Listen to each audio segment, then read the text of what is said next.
राम और उनके भाइयों के अलावा राजा दशरथ एक पुत्री के भी पिता थे।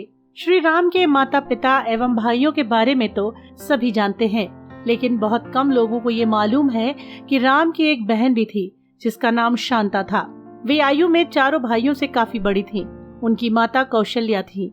ऐसी मान्यता है कि एक बार अंग देश के राजा रोमपद और उनकी रानी वर्षणी अयोध्या आए। उनको कोई संतान नहीं थी। बातचीत के दौरान राजा दशरथ को जब ये बात मालूम हुई तो उन्होंने कहा, मैं अपनी बेटी शांता आपको संतान के रूप में दे दूंगा। ये सुनकर रोमपद और वर्षणी बहुत खुश हुए। उन्होंने बहुत स्नेह से उसका पालन पोषण किया और माता पिता के सभी कर्तव्य निभाए। एक दिन राजा रोमपद अपनी पुत्री से बातें कर रहे थे। उसी समय द्वार पर एक ब्राह्मण आए और उन्होंने राजा से प्रार्थना की कि वर्षा के दिनों में वे खेतों की जुताई में राज दरबार की ओर से मदद प्रदान करें। राजा को ये सुनाई नहीं दिया और वे पुत्री के साथ बातचीत करते रहे। द्वार पर आए नागरिक की याचना न सुनने से ब्राह्मण को दुख हुआ और वे राजा रोमपद का राज्य छोड़कर चले गए। वे ब्राह्मण इंद्रदेव के भक्त थे।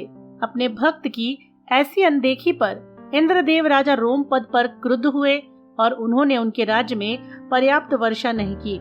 इससे खेतों में खड़ी फसलें मुरझाने लगीं। इस संकट की घड़ी में राजा रोमपद श्रृंगी ऋषि के पास गए और उनसे उपाय पूछा।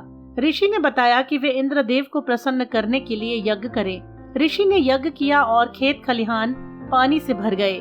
इसके बाद श्रृंगी ऋषि का विवाह शांता से हो गया और वे सुख पूर्वक रहने लगे। बाद में श्रृंगी ने ही राजा दशरथ की पुत्र कामना के लिए पुत्र कामेष्ठी यज्ञ करवाया था। जिस स्थान पर उन्होंने ये यज्ञ करवाया था वह अयोध्या से लगभग 39 किलोमीटर पूर्व में था। वहाँ आज भी उनका आश्रम है तथा उनके आश्रम में उनकी पत्नी की समाधियां हैं। तो दर्शकों, कैसी लगी आपको ये जानकारी?